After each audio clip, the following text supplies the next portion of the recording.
When people talk about the starting DH spot, it's usually framed as some big roster battle. But for the Twins this year, that's not really the case. Both Josh Bell and Trevor Larnach are all but locks to make the roster. So this isn't about who wins a job. It's about who actually makes more sense getting the majority of the DH at bats. And when you start digging into the numbers and the roster construction, it becomes a really interesting question. For most of this offseason, I've been under the assumption that Bell would be the Twins' primary designated hitter this year. And my reasoning was pretty straightforward. Bell just is not a very good defender at first base. According to StatCast, he posted -4 outs above average last season, which put him among the weaker defensive first basemen in baseball. His arm strength also graded out extremely poorly, sitting in the first percentile. Now, you don't necessarily need a cannon to play first base, but the overall defensive profile still is not great. And it's also worth noting that Bell is already very familiar with the DH role. With the Nationals last season, he made 97 starts at DH, so it wouldn't be any sort of adjustment for him. On the surface, that makes him a pretty logical candidate to handle most of the DH plate appearances. But when you start looking at Bell's offensive splits, things get a little more complex because last season, Bell actually hit much better when he played in the field. His batting average was 26 points higher when he was playing first base compared to when he was serving as the DH. His slugging percentage was way more dramatic, about 110 points higher when he was in the field. So even though the defense might push him towards DH, the bat actually performed far better when he played at first base. That brings us to Trevor Larnach. Larnach was basically the Twins' primary DH last season. Out of his 131 starts, 78 of them came at DH, which tells you the Twins are already pretty comfortable using him in that role. And defensively, Larnach has a lot of the same limitations as Bell.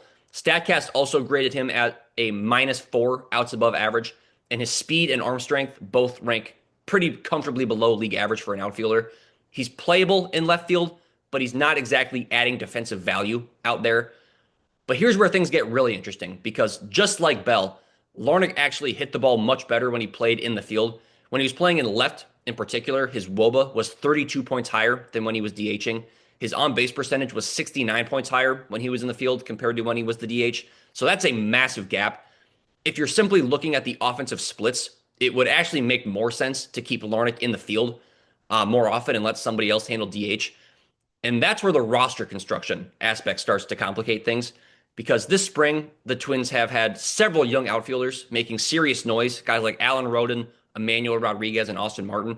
All three of those guys are better defenders in the outfield than Larnach is. And if two of those guys end up making the roster, which is starting to feel very likely based on how this spring has gone, the Twins suddenly have a lot more flexibility. You could easily imagine a scenario where left field becomes more of a platoon situation, Martin starting against left-handers, while Rodin or Rodriguez handle most of the starts against righties. That would allow the Twins to maximize the strengths of those younger, more athletic outfielders while still keeping Larnach's bat in the lineup, which brings us back to the overall state of the DH spot. Because the reality here is this probably won't be a one-player role anyways. Both Bell and Larnach are almost certainly going to rotate through the DH spot over the course of the season. That's just how teams use the position now.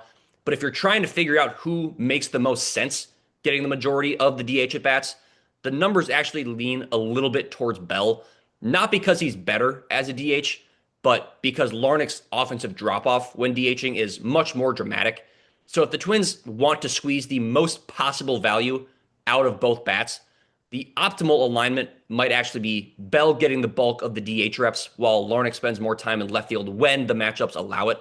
And with how deep both first base and the outfield project to be for the Twins this year, they'll have plenty of options behind them on the days they're rotating through that DH spot, which is why this really isn't a roster spot battle. It's more of just a big puzzle, and how the Twins solve it could quietly have a pretty big impact on how productive this lineup ends up being. But that's what I've got. Thank you guys for watching. Be sure to like the video and subscribe to the channel for Twins updates and news every single day. But until next time, I'm Sam Calder, and I'm out.